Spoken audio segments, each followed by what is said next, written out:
Hi guys, कैसे हैं आप लोग। मैं आशा करता हूं कि आप सभी लोग बहुत ही अच्छे होंगे। प्यारे बच्चों, आज का जो टॉपिक है कि एएनएम और जीएनएम में कौन बेस्ट है, एएनएम करें या जीएनएम करें। आगे आने वाले समय में किसका स्कोप अधिक है, कौन किससे बेहतर है, कौन जीएनएम कर सकते हैं, कौन एएनएम कर सकते हैं, इसकी एलिजिबिलिटी क्या है, कोर्स ड्यूरेशन क्या है, फी कितना है, सैलरी कितनी है, इन सभी के बारे में हम लोग शुरू से अंत तक बिल्कुल पढ़ेंगे। और प्यारे बच्चों, शुरू से अंत तक हमारे इस चैनल पर बने रहिएगा। सभी डाउट आपके एकदम बिल्कुल क्लियर हो जाएंगे कि जीएनएम क्या है, एएनएम क्या है, कौन दोनों में बेस्ट है। एक चीज और, अगर यह अच्छे से आपको समझ में आ जाए तो मेरे चैनल को लाइक, सब्सक्राइब और शेयर करना बिल्कुल मत भूलिएगा। जी हाँ प्यारे बच्चों, आज हम लोग पढ़ने जा रहे हैं सबसे पहले एएनएम। सबसे पहली बात यह आती है कि एएनएम का फुल फॉर्म होता क्या है। एएनएम का फुल फॉर्म होता है ऑक्सिलरी नर्स मिडवाइफरी। क्या होता है? Auxiliary nurse midwifery. तो सबसे पहले अब हम लोग देखेंगे कि एएनएम का फुल फॉर्म क्या होता है। ठीक है, जो एएनएम का फुल फॉर्म होता है बाबू, ऑक्सिलरी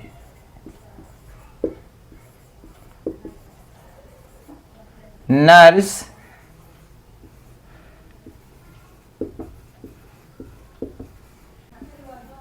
ठीक है, ऑक्सिलरी नर्स मिडवाइफरी। ठीक है प्यारे बच्चों, अब आपको यह समझना होगा कि जो एएनएम, एक चीज आप ध्यान दीजिएगा कि जो एएनएम होता है और जीएनएम होता है, ये दोनों डिप्लोमा कोर्स होते हैं। क्या होते हैं बाबू? डिप्लोमा कोर्स होते हैं। अब हम लोग देखते हैं एलिजिबिलिटी क्या है, कौन कर सकता है। जो लोग 12th पास होंगे वे लोग कर सकते हैं।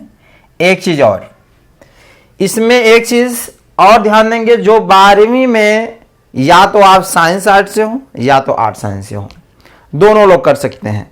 अब ये नहीं, अगर कोई कहेगा सर मैं तो इंटरमीडिएट में कॉमर्स पढ़ा था, कॉमर्स लेके पढ़ा था, आर्ट साइंस पढ़ा था, तो क्या मैं एएनएम कर सकता हूँ? बिल्कुल आप कर सकते हो बाबू।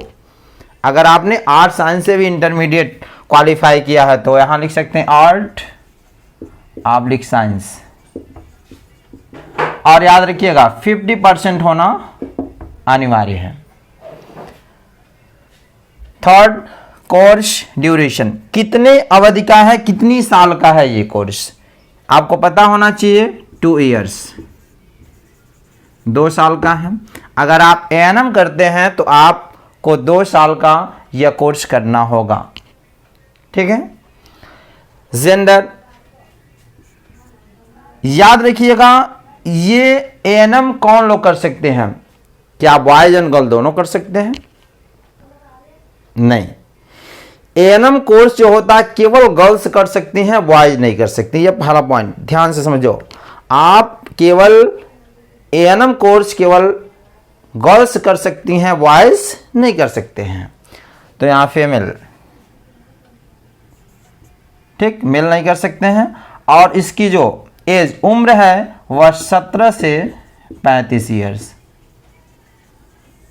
ठीक, 17 साल से कम नहीं होना चाहिए और 35 साल से अधिक नहीं होना चाहिए। तो आप एएनएम कोर्स कर सकते हैं, डिप्लोमा कोर्स कर सकते हैं। अब देखो बाबू, अब बात आती है कि एएनएम में फीस कितनी लगती है। ध्यान दीजिएगा, अगर आप गवर्नमेंट सेक्टर से करते हैं तो आपके दोनों ईयर्स की फीस 50 से लेकर 70 के बीच में लगेगी। गवर्नमेंट में अगर आते हैं 50,000 से 70,000 रुपीस तक। लेकिन अगर आप वही प्राइवेट कॉलेज से करते हो, अगर प्राइवेट कॉलेज से करते हो तो आपकी फीस कितनी लगेगी? 1,40,000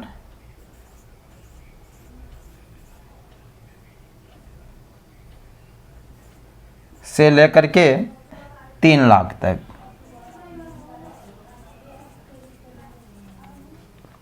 ठीक है, ध्यान दीजिएगा, अगर आप एएनएम कोर्स करते हैं, गवर्नमेंट कॉलेज से करते हैं, तो दोनों ईयर्स, दोनों साल की जो फीस होती है 50,000 से लेकर के क्या है 70,000 में आपके कंप्लीट हो जाएंगे।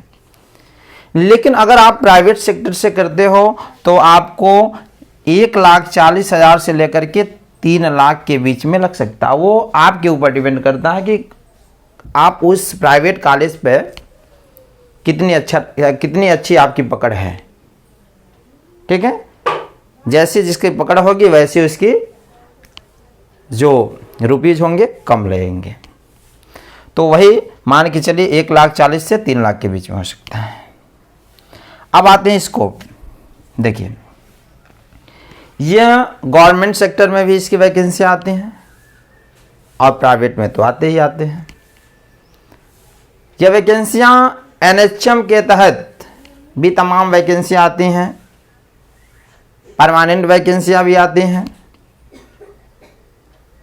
जैसे आप लोग देखे होंगे कि गांव में आशा आंगनवाड़ी के साथ एएनएम होती हैं, जो इंजेक्शन वगैरह लगाती हैं, उनकी वैकेंसियां निकलती हैं। और जब ये वैकेंसी आती हैं तो व्यापक स्तर में आती है, अच्छे वैकेंसी आते हैं। तो जो कम समय में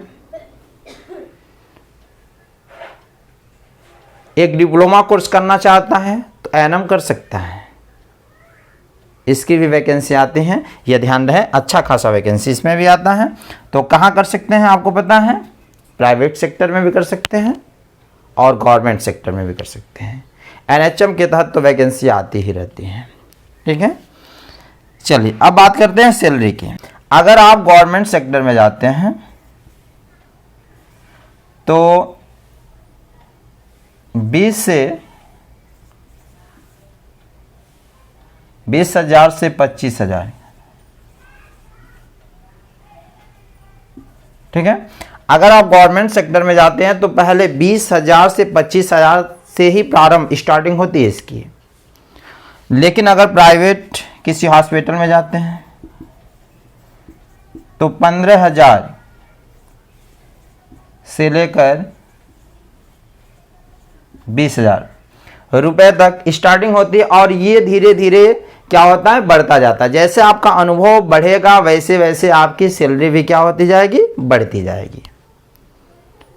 तो प्यारे बच्चों, एएनएम के बारे में आप लोगों को पूर्णतः जानकारी मिली। अब हम लोग जानते हैं जीएनएम क्या होता है, जीएनएम का फुल फॉर्म क्या होता है। तो प्यारे बच्चों, अब हम लोग जानते हैं जीएनएम क्या होता है, जीएनएम का फुल फॉर्म क्या होता है। आपको पता होना चाहिए, जीएनएम का फुल फॉर्म होता है जनरल नर्सिंग मिडवाइफरी।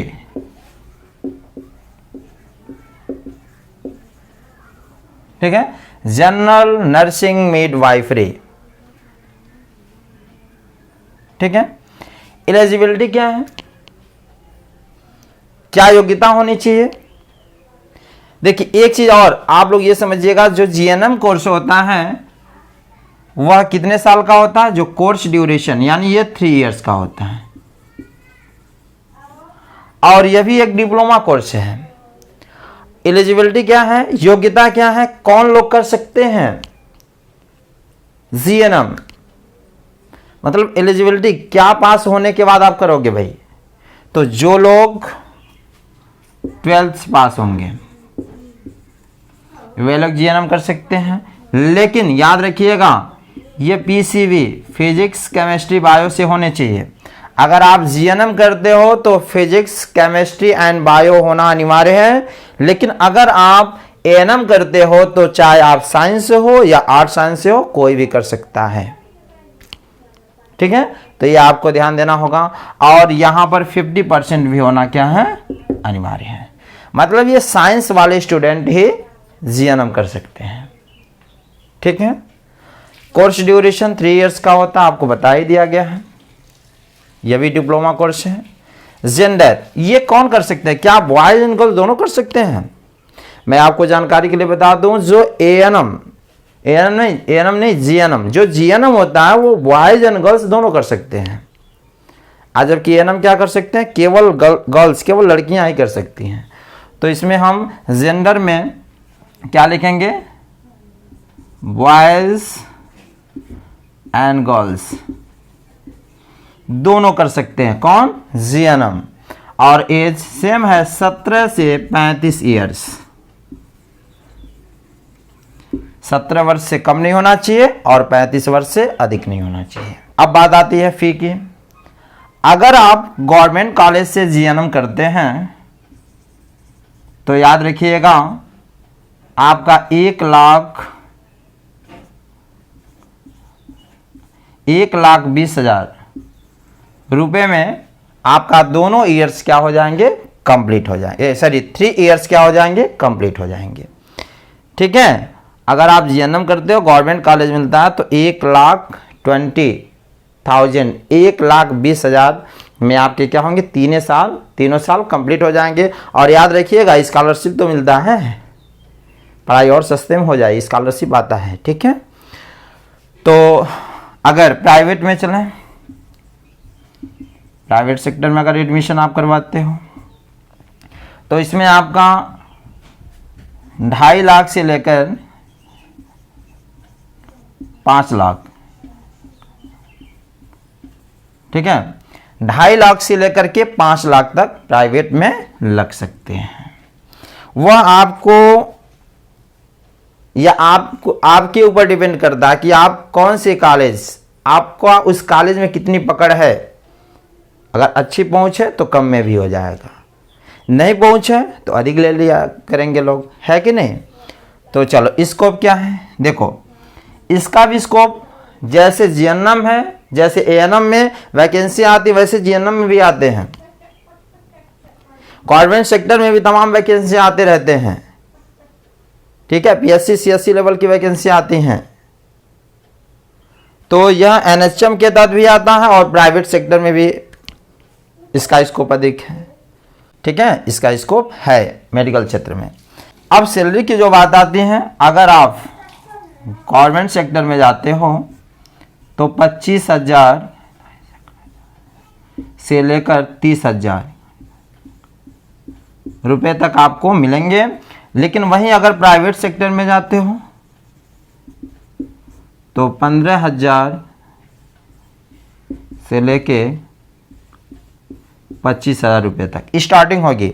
लेकिन जैसे जैसे आप उस फील्ड में काम करते जाएंगे, जैसे जैसे आपका अनुभव बढ़ता जाएगा, आप का जो इनकम है वो बढ़ता जाएगा। 50,000 60,000 70,000 तक आप कमा सकते हैं। ठीक है, तो प्यारे बच्चों देखिए, जो जीएनएम होता है वह 3 साल का होता है और एएनएम जो होता है वो 2 साल का होता है। मैं आपको बताने के लिए ये बता देना चाहता हूं, अगर आपके पास समय है तो आप जीएनएम कर सकते हो, समय कम है तो एएनएम कर सकते हो, एएनएम। ठीक, दोनों में वैकेंसी आती रहती है, दोनों अच्छा है कि नहीं। तो प्यारे बच्चों, आई होप आप सभी लोगों को आज का टॉपिक ये जरूर समझ में आया कि जीएनएम क्या होता है, एएनएम क्या होता है, वैकेंसियां किसमें अधिक आती हैं, दोनों वैकेंसियां अधिक आती हैं। लेकिन अगर देखा जाए तो जीएनएम बेस्ट होता है और एएनएम भी बेस्ट है। क्यों? क्योंकि एएनएम में भी तमाम वैकेंसी आती रहती हैं। आप सोचो, एक ब्लॉक में 50 60 70 एएनएम की वैकेंसी आती हैं, लेकिन अगर जीएनएम का पोस्ट देखेंगे तो उसमें उस ब्लॉक लेवल में थोड़ा कम वैकेंसी आती है। यह तो अधिक आता ही आता है, लेकिन यह जीएनएम कोर्स है, स्टाफ नर्स हैं, तो इसमें इसकी अहमियता क्या है, अधिक है। इसकी उपयोगिता क्या है, अधिक है। इसमें सैलरी अधिक मिलती है और इसमें थोड़ा कम मिलता है। तो प्यारे बच्चों, आई होप आज का वीडियो आप सभी लोगों को समझ में आया होगा। ऐसे ही अन्य वीडियो देखने के लिए हमारे चैनल को लाइक, सब्सक्राइब और शेयर जरूर करें।